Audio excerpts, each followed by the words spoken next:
Discovery ચેનલે જેલમાંથી બહાર આવેલા આસારામજી બાપુ પર ડોક્યુમેન્ટરી બનાવવા કોશિશ કરી. એના જુદા જુદા રાજ્યોમાં આવેલા કર્મચારીઓને ધમકીઓ મળવા લાગી. સુપ્રીમ કોર્ટે એ કર્મચારીઓને સુરક્ષા આપવા માટે આદેશ કર્યો. કોકડું એટલું બધું ગૂંચવાયેલું છે કે ના પૂછો વાત. ડિસ્કવરી પાવડા લઈને ખોદે ને તો એ સત્ય સુધી પહોંચી શકે એવી નથી. સાપુતારાની અંદર ધર્માંતરણ પૂરજોશમાં ચાલતું હતું. એવા સમયે શબરીધામની અંદર ક્રિશ્ચન બનેલા એવા આદિવાસીઓને પાછા હિન્દુ ધર્મમાં લાવવા માટે એક મહાયજ્ઞ સાપુતારામાં આસારામજી બાપુએ કર્યો.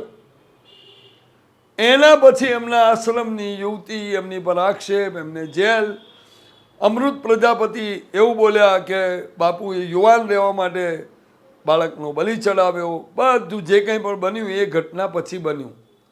તાળો તમને મળે તોય ઠીક, તમને ના મળે તોય ઠીક, તમારી મરજી. પણ ડિસ્કવરી જે સત્ય શોધવા નીકળી જેવું કશું સત્ય એમાં નીકળશે નહીં અને એમાં હતું પણ નહીં. આખરે એ ડોક્યુમેન્ટરીની સામે અદાલતમાં પડકાર થયો છે.